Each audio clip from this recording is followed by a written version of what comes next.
നില ദിവ്യ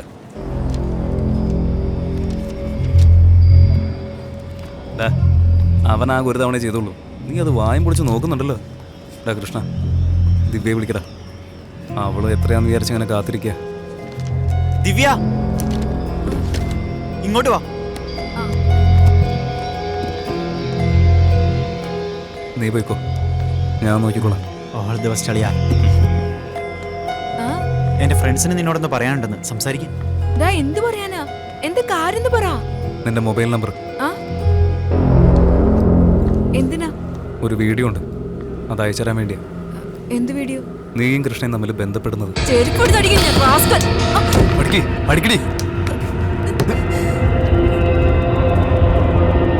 നോക്ക് ദിവ്യ, ഇങ്ങനെ പേടിക്കാൻ മാത്രമൊന്നുമില്ല. ഞങ്ങൾ ഒരു പ്രാവശ്യം ഉപയോഗിച്ചത് പിന്നെ വീണ്ടും ഉപയോഗിക്കാറില്ല. പ്രോമിസ്. എനിക്ക് വേണ്ടിയല്ല, അവന് വേണ്ടിയാ. എപ്പോഴും ആ വീഡിയോ കണ്ണെടുക്കാതെ കണ്ടുകൊണ്ടിരിക്കുക അവൻ. ഞാൻ കൃഷ്ണയോട് സംസാരിച്ചു, അവനൊരു കുഴപ്പമില്ല. നിന്നെ കല്യാണം കഴിക്കുന്നതിലും ഒരു ഒബ്ജക്ഷനും ഇല്ലെന്ന് അവൻ പറഞ്ഞത്. നിന്നോടിങ്ങനെ കെഞ്ചുന്നതും വീഡിയോ പുറത്തു വിടുമെന്ന് പറഞ്ഞ് ഭീഷണിപ്പെടുത്തുന്നതും അവന് ഇഷ്ടമുള്ള കാര്യമല്ല. ഇത് പരിപൂർണമായിട്ടും നിന്റെ സമ്മതത്തോടെ മാത്രം നടക്കേണ്ട കാര്യം. അതേ മഹാബലിപുരം, അതേ റിസോർട്ട്, അതേ റൂം നമ്പർ. നീ വരുമല്ലോ അല്ലേ? നീ വന്നിരിക്കും.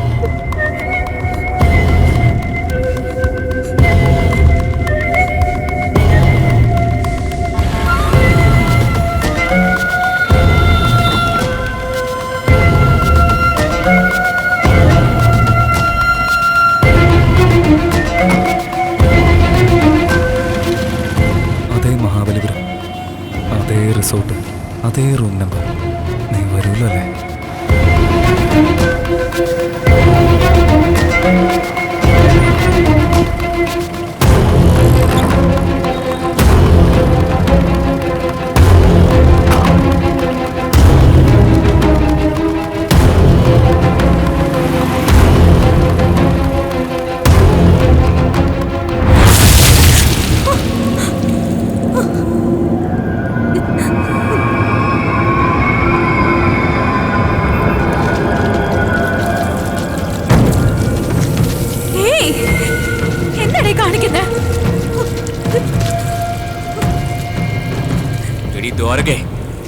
മര്യാദയ്ക്ക് എന്നെ സ്നേഹിക്കുന്നുണ്ടെന്ന് പറ. ഇല്ലെങ്കിൽ തീ കത്തിച്ചിട്ട് നിന്നെ കെട്ടിപ്പിടിക്കും ഞാൻ. ഒന്നുകിൽ ഒരുമിച്ച് ജീവിക്കാം, ഇല്ലെങ്കിൽ ഒരുമിച്ച് മരിക്കാം. എന്നെ വിട്ടേക്ക്.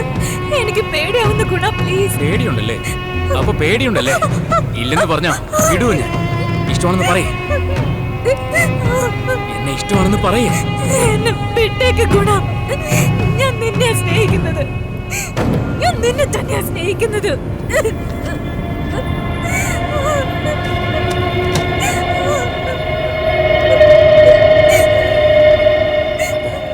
ഈ വാക്ക് മാറ്റില്ലല്ലോ.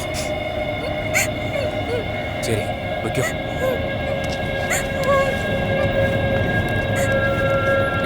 ദ്വാരകേ, I love you.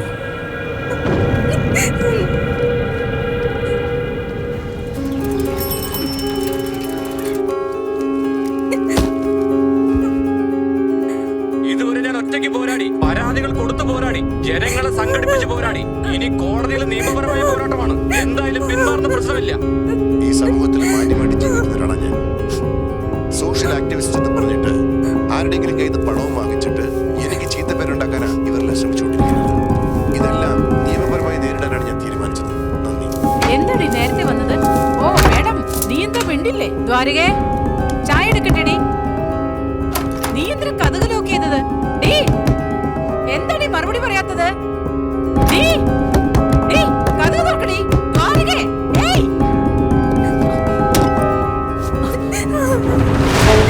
എന്താ കാണിക്കുന്നേ?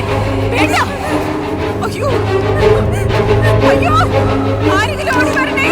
എന്റെ മോൾ ആത്മഹത്യക്ക് ശ്രമിക്കുകയാണ്. ഓടി വരണേ. അയ്യോ, എന്റെ മോളെ ഒന്ന് രക്ഷിക്കേ. വേഗം വാ.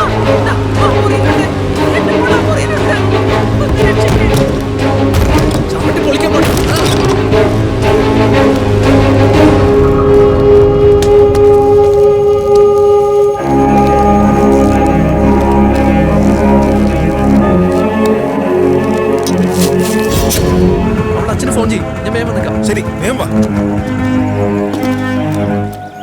എടാ ഭീമ, ഉണക്കക്കമ്പേ, ഇങ്ങോട്ട് വാ, ഇങ്ങോട്ട് വാ. എടാ രാഘവ, വാ വാ വാ വാ വാ വാ. ആ എന്നാ കഴിച്ചോ കഴിച്ചോ, വഴക്കുണ്ടാക്കരുത്. ആ വഴക്കുണ്ടാക്കരുതെന്ന് പറഞ്ഞില്ലടാ എന്നോട്. ആ പിടിക്കങ്ങനെ.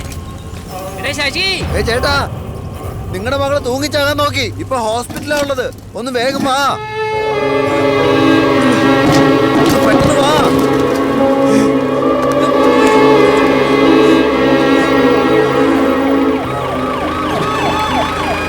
എന്തിനു മോള്, എന്തിനാ ഇങ്ങനെ ചെയ്തത്? സോറി അച്ഛ, എന്റെ മുന്നിൽ വേറെ വഴിയൊന്നുമില്ലായിരുന്നു, അതുകൊണ്ട് അച്ഛ.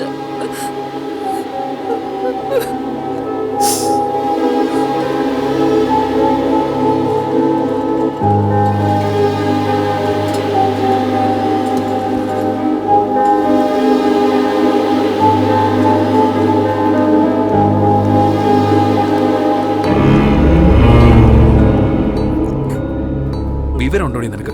എന്തിനാ ഇങ്ങനെ ചെയ്തേ? എനിക്ക് എന്താ ചെയ്യേണ്ടെന്ന് അറിയില്ലായിരുന്നു.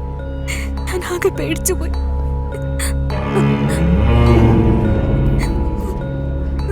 ജീവനോടെ ഇരിപ്പുണ്ടോന്ന് അന്വേഷിക്കാൻ വന്നതാ? മരിച്ചിട്ടില്ല. അച്ഛൻ കാരണമായിരിക്കും അവളുടെ ജീവിതം അവസാനിപ്പിക്കുക. ആർക്കും ദ്രോഹം ചെയ്തില്ലെങ്കിൽ നമ്മുടെ കുടുംബത്തിനൊന്നും സംഭവിക്കില്ല എന്നല്ലേ പറഞ്ഞത്? ഇപ്പൊ കണ്ടില്ലേ, സ്വന്തം കുടുംബം സംരക്ഷിക്കാനുള്ള കെൽപ്പ് പോലുമില്ല. എന്തിനാച്ചാ നിങ്ങൾക്ക് ഈ പോലീസ് ഉദ്യോഗമൊക്കെ? പോയി നിങ്ങളുടെ മേലുദ്യോഗസ്ഥർക്ക് അടിച്ചു കൊടുക്ക. പോച്ചാ.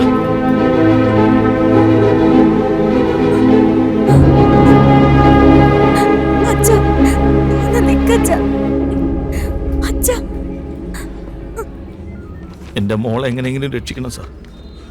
ഞാൻ നോക്കാം ഗോപാല. മോള് സുഖമായിരിക്കുന്നു. എങ്ങനെ സുഖമായിരിക്കാനാ സാർ? ഒരു പോലീസുകാരനായിരുന്നിട്ടും സ്വന്തം കുടുംബത്തെ നോക്കാൻ പറ്റാത്ത മഹാപാപിയാ ഞാൻ. അങ്ങനൊന്നും പറയരുത്. ഞാൻ ഒന്ന് അന്വേഷിക്കട്ടെ. നോക്കി ഇങ്ങോട്ട് ചെയ്യണേ സാർ. ഞാൻ നോക്കിക്കോളാം. പൊയ്ക്കോ. ശരി സാർ. ശരി.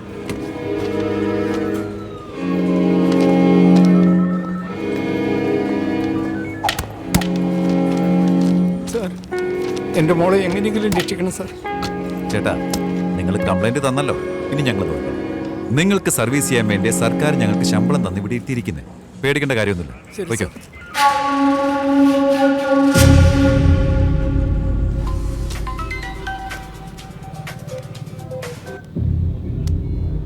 ഹലോ സാറേ, സാറിന്റെ മകന്റെ പേരിൽ ഒരു പെണ്ണിന്റെ അച്ഛൻ ഇവിടെ കംപ്ലൈന്റ് തന്നിട്ടുണ്ട്. കംപ്ലൈന്റ് അല്ലേ? അത് നമുക്ക് പിന്നെ നോക്കാം. പെണ്ണ് തൂങ്ങിച്ചാവാൻ നോക്കിയതാ. എന്താ പറയുന്നത്? അതെ സാർ. ഒരു മിനിറ്റ്. നീ പൊയ്ക്കോ, ഞാൻ വിളിക്കും വന്നാൽ. Okay sir. അവള് ചത്തുപോയോ? ഇല്ലില്ല, ജീവൻ ആപത്തൊന്നുമില്ല. FIR എഴുതിയോ? എഴുതിയില്ല സാർ. അല്ല, മീഡിയ എങ്ങാനും അറിഞ്ഞാ പിന്നെ സാറായിരിക്കും ഹെഡ്ലൈൻസ്. ആ പെണ്ണിന്റെ പേരെന്താ? ദിവ്യ എന്ന സാർ. അച്ഛന്റെ പേര് രഘുപതി. DCR മുതല ഫാമിലിയാ ജോലി ചെയ്യുന്നത്. ശരി, ഫോൺ വെക്ക്, ഞാൻ നോക്കിക്കോളാം.